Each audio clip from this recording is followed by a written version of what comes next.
Hello everyone and welcome to Soul GPS, where we learn to take our life back in our hands after narcissistic abuse. I wanted to address a couple of things before we jump into our topic today, and I want to apologize to all of you whose eardrums may have been blown by me adding my intro to my videos. I was told by one of my viewers that it's way too loud compared to the rest of my videos, so I am very sorry about this and I will fix this going forward. Another thing I wanted to tell you is thank you all for your outreach, for all of your positive comments. I am super humbled and just really thrilled that my experience, which was truly horrific, is helping so many of you to process this incredibly difficult period, this incredibly difficult trauma we're all going through. And I also want to put out a disclaimer, which is that I am not fully where I want to be yet, but I feel like I am taking the steps in the right direction, and we're here to really heal together. So what I have achieved, however, is I've achieved this tipping point that I spoke about in my other videos, and that is the idea that I'm not pulled into the CPTSD spiraling as much as I used to, and more than 50%, I would say I'm at about, I would say 70-80% of feeling positive, and about 20-30% still, there's still dark clouds swirling around me. I still do get triggered. The other day, in fact, I was taken to this lake here. I'm still in Slovenia. I was taken to this lake, and it had the shape of a landscape that reminded me of my ex. I mean, it's that subtle. So there was the water, and then there was this mountain in the background, and it just reminded me. And I could have just quickly made a switch, and even as I'm talking about right now, I feel this stomach pain. But I just watched it, and I saw how it just triggers this adrenal release. And it can be extremely intense, and it's very dark. So I don't expect this to go away for probably quite a while, if ever, really completely. And to be honest with you guys, I don't really know if I want it to go away. I don't know if I want to completely forget, because I do not ever want to be the way I used to be, in the sense that I would let my guard down. And in the moments when I wasn't paying attention, toxic people would enter my house, would enter my space, and they would just do, as they pleased. In fact, in the last few days, I have had some instances of certain people really pushing my boundaries. There's a very significant narcissist that is trying to get a hold of me right now, and it's just like it's playing the game to the T, as I had predicted. So it's I want to tell you guys that it does require energy, and it does require a lot of vigilance to keep those boundaries up, but also it protects you from your energy really leaking out, and from yourself feeling suppressed, by other people's demands. So say no. You don't have to answer certain emails. You don't have to answer inquiries if they just feel yucky to you. Protect your space, protect yourself. You are the most important person in your life. So please, I urge you to value that as much as you can. So if you are feeling off about somebody trying to get a hold of you, then just really listen to that. The other thing I wanted to mention to you is that these are my last couple of days here in Slovenia. I'm going to try to shoot as many videos for you as I can before I leave, but then I'm going to be in transit a lot. I'm going to be heading to Italy, so I might not be as responsive to comments or to your emails, and if that is the case, just please don't take offense. Also, the volume of your comments and responses is really growing, and I'm very grateful and humbled by that. And if I don't answer all of them, if I don't put my little heart next to all of them, again, please don't feel offended. It's just that my bandwidth is starting to shrink a little bit, and I am building a lot of content for you. In fact, my goal, and hopefully I'll be able to meet this, is to create a beautiful website experience for all of you before the end of the summer. So I'm hoping to launch that, and then have much more define coaching experiences, email supports, and things like that, programs for you, and so on. So I'm looking at going deeper in this process. And you really, guys, have blown me away with the amount of responsiveness I am getting. I had thought that this is not going to happen until maybe November, the end of the year, but you're motivating me to do more for you. So here I wanted to come with this message to you. So today what I wanted to do is I wanted to talk to you about a really serious, difficult, deep subject, which deals with deep depression and also suicidal thoughts during and after narcissistic abuse. And I wanted to share some of my own experiences with you to reach especially those of you who feel like you are just, suffering in the depths of the abyss, in the depths of darkness, and you're not seeing a way out, or it just feels absolutely hopeless. So I want to be here as an example for you that yes, you can move through this. And one of the things that really helped me is, one of the most important things I would say that has helped me was setting boundaries. It was actually removing myself from the environment. Not all of this happened instantly, but I believe that the fact that I have actually, I'm traveling, I'm on the road, and my thoughts are preoccupied with making these videos for you is also really extremely helpful. But the other day, what I did is I pulled out my diaries. I took them with me. I have pages upon pages of written notes because I really don't want to forget what I went through. And I want to read to you some excerpts of what I had written while I was going through the worst. And then I want to tell you the actual steps that I took that literally pulled me out of the worst of the worst.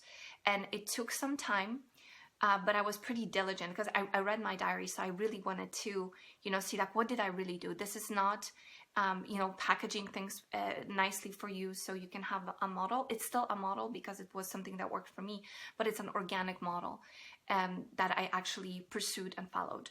So here I want to read you some things that I wrote. And the reason why I wanted to also do this is to acknowledge how serious this is and how deeply it goes. Depression affects a lot of people. It's termed a mood disorder, and one of the reasons I think it is, they talk about it as a mood disorder is because it is the surface. It is the surface of what's visible. We seem more quiet. It's very difficult to do anything. Any activity feels really hard. The reason why is because there's a storm that's raging in our heads. It's like bombs going off inside. It is taking so much of our attention. There's so much adrenal activity. It exhausts us. Fatigue settles in. All of our systems get dysregulated, right? So the body runs on like 5% of energy.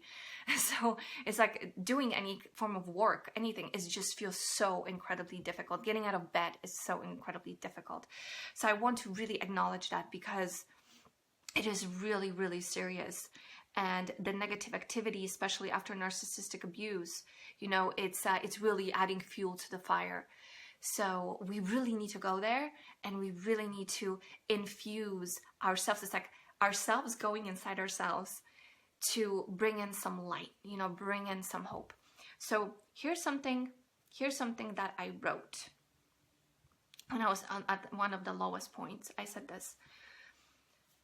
Let me bring my here so I'm not like looking to the side. Life and world feel so sad right now. Everything seems pointless. People working, running, having kids, shopping, driving, eating. What's the point? Death is such a taboo, but it is a liberation, a gateway to a better place. Will I ever find love or someone who loves me? Who cares? I no longer care. It's pointless anyway. The only true love that exists is the one we have inside.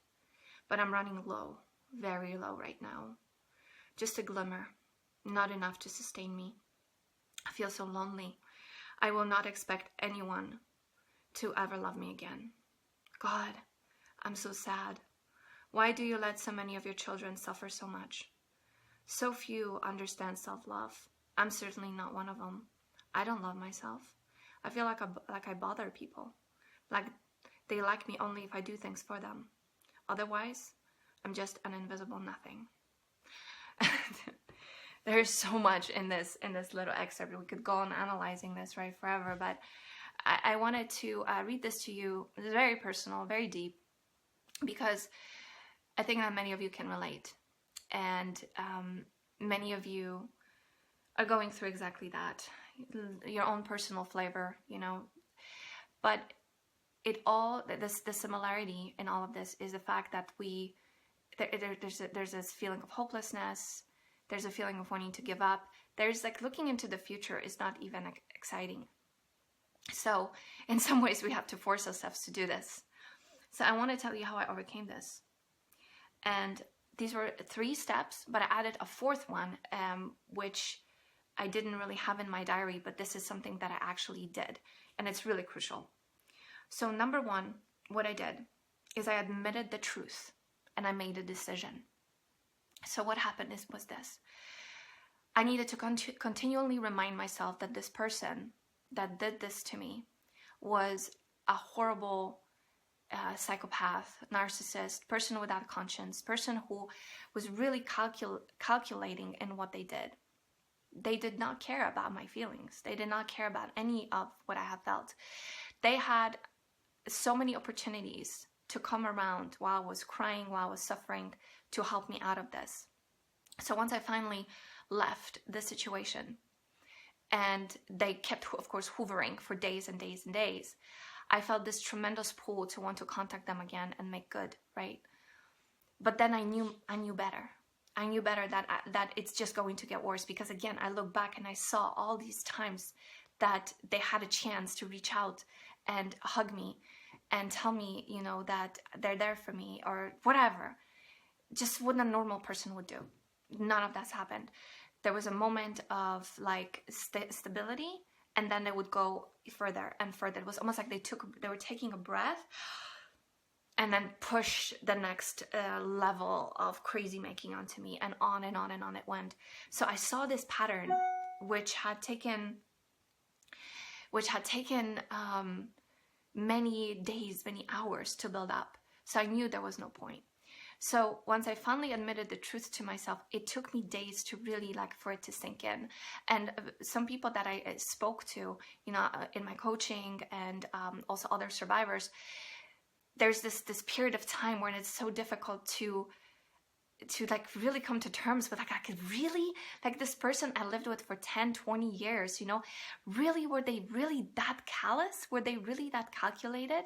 And that can be your prefrontal cortex can really gauge that and say, really get it and say, yeah, you know, you did all your education, did all your research, you've done a lot of self-communication where you have it really sunk in on the conscious level, but on the subconscious level it hasn't, and that can take a while. I'm going through this right now with my mother, who is you know, it's just so difficult because again, my conscious mind really sees the patterns, and she's done things that were so obvious, that were such an obvious the only agenda there was to really hurt me and to put me down, and when I was feeling at my worst. But then there's this other side of action, which is hi sweetheart, how are you doing, you know, where are you, what's going on? And it's the two are clashing. And it's just it's going to take time, I know, for my subconscious to not react to the messages, to not react to, you know, to this communication, and to really get it. So just know this, that's going to take a while. So back to my lowest. I'm sorry, this video may be a little bit chaotic, but I'm trying to convey so many things. So my lowest point, which was, I'm not sure whether it was just before I wrote these words or just after, but it was a couple of days, but there was this one point where I wanted to kill myself. And what I did is, I was staying at a time with a friend of mine who was an absolute angel in helping me to excise myself from the United States and fly back to Europe and just get away from all of the betrayals. There were 3 betrayals in the United States and 1 betrayal in Europe. There were a total of 4 really intense experiences that have nearly destroyed me. So the first 3, after the 3rd one, which was my sister, I really, but really that didn't even affect me as much, because I knew that, I kind of knew by then what she's capable of, because, you know, I've known her all my life. But it was with this man, you know, because he was kind of like this promise for me. He represented this promise of like building this dream life that I've always wanted. Because again, he matched me. He matched my dreams. He mirrored me. So I told him, like, I spilled all of my ideas of what I wanted in my life to him, and then he was very smart. He calculated that, recalibrated, and he gave me what I wanted. So I'm like, oh, I just met the person who's going to make all my dreams come true, and get away from the toxicity of my family, which I had already kind of suspected, but I couldn't really like pin it down to what it was. So I had this desire to build this new life with this person. So now, like, when they had left, when all of that fell apart, I really had nothing to live for, I felt. Because also all the dreams and all the things that I've wanted to do in my future, like, this person was injected into my vision of the future. So as I pruned that branch, you know, of my new neurons that I have built of this future vision with this person, there was this empty hole that was left. So I was feeling really empty, dejected, depressed. I just did not have the desire to go on. And then really my career has pretty much ended in the States. And, you know, I was moving from the country, and now my sister, and I just felt like there's just no point. So I felt this really overwhelming emotion coming up that wanted to just burst right through me, because I had tried to contain so many emotions inside myself. So I decided I didn't want to, you know, do a spectacle inside of my friend's place. It was already like 8 in the evening, and, you know, she was winding down. So I walked outside to the parking lot, and I sat in my car, and I sat there and I just wept, and I wept. I don't know for how long, but it left me completely exhausted. And then I was next to a freeway, and I thought, you know, maybe I should just walk out on the freeway. It's dark, and I just, like, basically, you know, let the cars drive over me. And then I thought, I was really close to doing this. So then the only last thing that I had left was to call my mom. So I called my mom, and I'm not going to go through the whole conversation, most of which I don't even remember, but I remember there was this one point, it was a very key point, where I said with very meek voice, "Help me, please help me, help me." And I felt like literally I was at the bottom of the bottoms. I hit the bottom floor, and I just wanted this to end. And what she said was shocking. She said, "Do you realize what you're doing to me? Do you realize, like, what you're asking of me to do? Like, how am I supposed to help you? You're 10,000 miles away, or kilometers away. Like, stop." So it became all about her, which at that time I didn't recognize what was really going on, but it acted kind of like this cold bucket of water. That it was as if I just jumped. I went from this deep hole of dejection, and I jumped into this freezing cold water. And it was shocking, but it was also kind of sobering. And I thought to myself, shit, I'm in this all alone. There's no one here for me. Not even the person, like my sister has betrayed me. You know, friends are friends, right? I didn't want to put too much of what I was going through on my friends. And I knew that there were friends who were really there for me, but, you know, they had their own lives. And I thought, you know, who else do you turn to when you're like this? You turn to your family. And I was like, okay. And I heard this voice, and it was my voice, but it came very clear. And I said, "It's really your call." And I said, I quickly ended the call. Because I felt like at this point I became my mother's therapist instead of her being mine. I had to, like, help her, which in some way maybe it was a good thing. I don't know. But I ended the call, and I sat in the car, and I opened the windows because it was really stuffy inside. And I walked outside, and I said, "I'm going to let myself go through this and cry and just whatever, but I'm going to come out of it. And I'm going to be the one who's going to help me." That was a key decision that I made that turned the tide. So I wanted to share that with you, because it was really, I didn't know it at the time, but it was really self-empowering. And then after this, it was like step by step being more and more self-championing and more self-powering. That's how the journey went from that point on. And of course I kept slipping, because it's like going up a muddy mountain, right, in the rain. You just keep slipping all the time. You might make a few steps, and then, you know, the wind blows and you slip back down. So it was a lot of that for a while. But making this decision was like making my unconscious conscious. I realized that I was the only one really that I could count on, and like all the time, because, you know, friends are not all, or therapists, or coaches, we can't be there all the time. We're not there like 24/7. The only person that's there for you 24/7 is yourself. So I said, you know, like my vision of the future was still in shambles, but I thought, one step at a time, I'm gonna come out of this. I'm gonna give it a shot, and if it doesn't work, then I always have an exit, right? I always have an exit if I need to do that, if I just can't take it anymore. So the next step was slowing down. What do I mean by that? I mean by that is giving myself the permission to rest.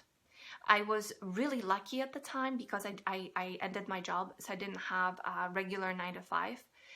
But I did have contract work, so I was doing freelancing for some clients. And in some ways, looking back, it actually saved me, because in some ways, I really did not feel like dealing with anything, doing any kind of like mental work, because I had no energy. But there came a point where I had a deadline, and I'm like, okay, I got to write this piece. So I said, okay, I'm going to set aside my pain, my suffering, and I'm just going to focus on this. And let me tell you, doing this, it took me about 30-40 minutes of intense concentrated work. What happened is all of the energy that was just in my limbic brain, right? Because the limbic brain gets really overactive during CPTSD and processing of these deep emotions. My energy shifted into my prefrontal cortex. So it's something that happens when we meditate.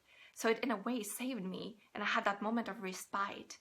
And I was like, oh, and I felt better afterwards. And I was like, I remember feeling so grateful. And plus, I finished the piece. It wasn't the best. I had to go and redo it later and edit it.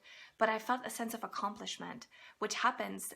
It's a release of dopamine, actually, is what occurs. So one of the things you could do is set for yourself these tiny little goals that you're going to do something. Very small goals, like start really small.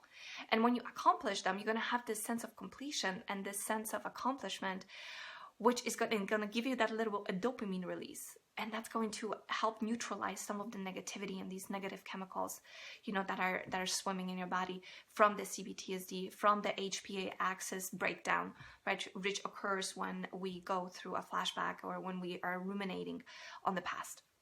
So slowing down was the next thing.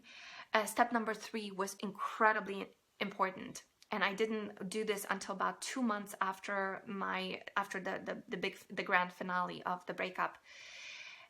By then I already had a little bit of stability, and I also started working with my coach, Meredith Miller. So I was starting to really gain some ground. And I have heard about John Bradshaw's work from my research on shame, because I realized I had a lot of shame from my childhood. I would always like hide, right? Which actually making these videos is helping me process that too, because again, that doesn't go overnight. But being upfront with my story and sharing with you is really therapeutic for me as well. So I just wanted to put that out there, that you guys are helping me in my own healing. So inner child work. So I found this video series by John Bradshaw called Homecoming on YouTube, and I started watching it, and I put it in my calendar to every week do one of the episodes. And while I was watching it, I was taking notes, because, you know, just sometimes when you watch things, they kind of go in your head and then they come right out. And especially if we've been traumatized, our brain has much smaller capacity for containing information. So I started to write it down so I could also go through my hand, you know, kinesthetic, additional boost of kinesthetic learning in addition to hearing and watching him. And that really worked magic, you know, worked magic. Reconnecting with my inner child was so key in my healing. And once I went through actually, I think by the time I was on episode 7, I was already like levels beyond where I was at for most of my life. And I want to read you another thing that I wrote down. to show you the suffering that my inner girl was going through at the time. So this is also from my journal. I said this is during the early stages of healing. I feel this little girl weeping inside. All she wants is to love people and create beauty and joy everywhere she goes. And yet, she feels like a bother to everyone, like no one really cares. She cares about others, but others don't care the same way about her. It really hurts. So it was really liberating to then go and be there with this girl, right? And really remember some of the most traumatic situations. If you do this program, John will lead you beautifully through this process. So it's way better than I can convey in this short video. But actually getting to be a longer video. But the key is to remember the most traumatic moments where our inner child, our little boy, our little girl really needed us, and show up in this adult form and really listen and really be there and hug the child. Let them cry. Let them be understood. And especially if somebody's assailing them, if somebody's assaulting them, you know, telling them like that they don't matter, like what they're saying is bullshit and that, or ridiculing them, to be there and actually stand up for them and say, how dare you speak like this to my little girl? And look at the girl or the boy and say, I'm really here for you. You don't have to ever worry about anyone berating you, bullying you ever again, because I'm here to protect you. So you're going to create this incredible relationship between the child and the adult that you have now become.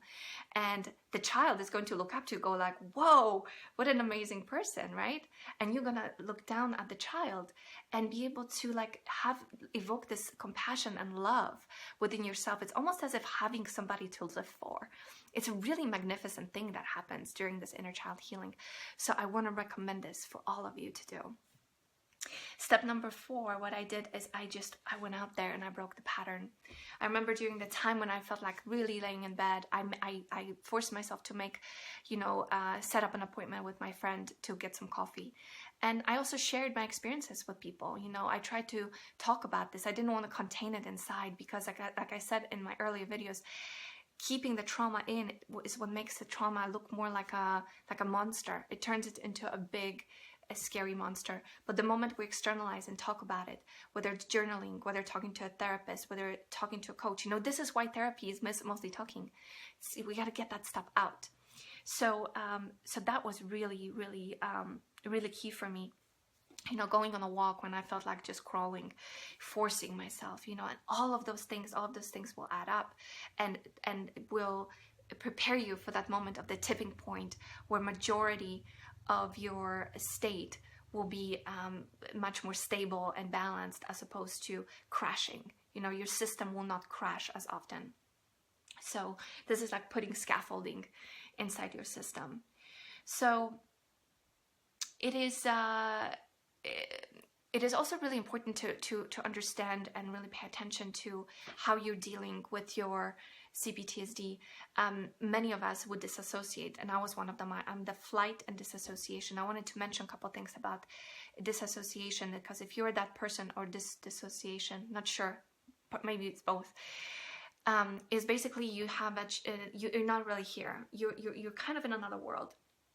And one really good way, it's a somatic way to return back to the present moment, is to, like when you're reaching for something or when you are gesticulating, to really pay attention and like slow it down and feel yourself reach for something, feel yourself drink tea.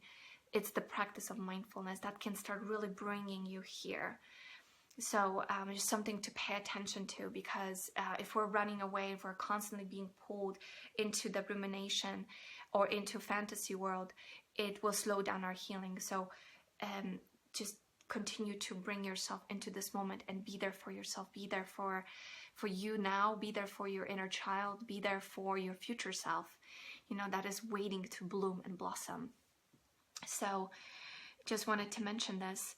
And so I made a little list of solutions, of other solutions that you can possibly incorporate as you're moving through your depression. Those depressions are, like I was already mentioning, getting out, breaking the pattern. Maybe you'll have a good time if you decide to go out, maybe to a library, maybe to a cafe. Just sometimes taking a shower and dressing yourself, putting a little makeup on if you're a woman, you know, and putting some fresh, nice clothing and a cologne if you're a man, and then walking out into the world. That just might give you that little, like, the notch up on your mood. You might feel a little bit better.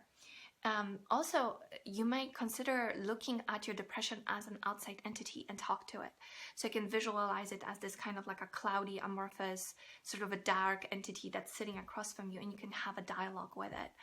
I did that when I was doing some of my mother healing, and it helped me. It actually, like, just one episode of doing that, I was like, wow, that helped. Like, that kind of like completed a cycle, and it was gone from my mind. So I wanted to put it out there. If you are struggling to the point where you can hardly move, medication might be a good idea for you. Homeopathy, you know. So just be open to whatever might serve you. And caring for something outside of yourself. If it's not your inner child, maybe it's a pet. Sometimes connecting with animals, or going to like a rescue shelter, you know, or volunteering to help someone, that might also help. Practicing gratitude and looking at motivational quotes and writing them down in your journal. That might sound like a big stretch if you're feeling really down and low. But again, I want to put it out there because sometimes just being grateful for the fact that, you know, your limbs are moving, you have all of your 10 fingers and toes. You know, there are people out there without them, you know, children in war-ravaged countries that can no longer walk, and the fact that we still have some of our faculties gives us the opportunity to, you know, utilize them down the road towards greater good. Also, I just want to do this again because I think that this is so important for you to know. I want to really acknowledge your resilience, because even if you're right now in a really dark place and berating yourself for, you know, I don't have any energy, I can't get out of bed, you know, I'm feeling so horrible. Why am I so feeling so horrible for so long? Look at your resilience. Look at what you've been through, you know. So know this, that you're becoming a ninja warrior as you're healing. This is going to make you so strong. The fact that you've been through this battlefield, the fact that you have touched the deepest depths of despair and depression is going to make you so much of a sort of bigger person, you know, that you'll be able to relate to so many more people who are going through this suffering, and the numbers are growing, unfortunately. More and more people are suffering. We really need each other. We really need each other. And here's maybe where the ultimate step to healing comes in, and it's worth mentioning, is because it's a sense of purpose. You know, I remember when I was going through my healing, and I thought, you know, what if one day I can share my story and maybe it will help someone else? And that really also motivated me to move forward. I wasn't thinking about boyfriends or, you know, meeting the next love, because it seems kind of like almost inappropriate at this stage. What was really most important to me, I knew that I had to first find myself and complete myself so that I could find another individual down the road who's also complete, you know, rather than looking to plug up each other's holes. So what became more important to me is helping other people. And so again, I just want to bring it back to my gratitude and humility with respect to all the comments that you guys have been leaving about my videos and my story helping you. It really, you have no idea how much this means to me. Or maybe you do. So maybe there is something within yourself that you can recognize as a message, as, you know, something maybe you've always wanted to share with the world. And maybe this experience, what you're going through, will actually give you the courage to speak your truth. Because now you realize that you're one of millions of people who need your help, and the world needs you. So if you are thinking of, you know, whether it's ending your life or you just don't want to, you don't feel like there's enough reason for you to go on, know that there is a reason for you to be here. The reason you were born, the reason why you're part of this universe, like we're part of this universe, so every component of it, of its glory, is necessary. So you're necessary here. You know, it's like saying that, oh, you know, this part of my body, like I don't need my liver. Like, yes, you do. There's a function. There's a reason for it. So there is a reason for you to be here. And I want to just tell you that I'm here to support you, as are many others. And keep searching for that sense of meaning, because looking once you get to a certain point and you look back, you're gonna see that there's a reason why you went through this. It might seem like completely ridiculous right now, but I guarantee you, once your head peaks above the clouds and you start to see the sunshine again, you're gonna see how enriching this process has been, in the fact that it is training you. It's literally training you in higher degrees of resilience, and higher degrees of self-confidence, self-respect, self-power. So you can take it and you can turn it into something extremely valuable. Okay, I'm going to wrap up this video, and I'm going to try to record a few more before I leave Slovenia. So stay tuned. And in the meantime, I'm reaching out to you, wishing you all the best, sending a lot of my love to you, and looking forward to seeing you in another video. And as I always say, keep tapping in to that inner voice, to that inner you that's been there yearning for you to listen, because it is going to guide you to the next stage of your life, which will be so much more fulfilling, and which will make so much more sense for you. And I can't wait for that moment for you to arrive. Thank you, and I will see you in another video. Bye-bye.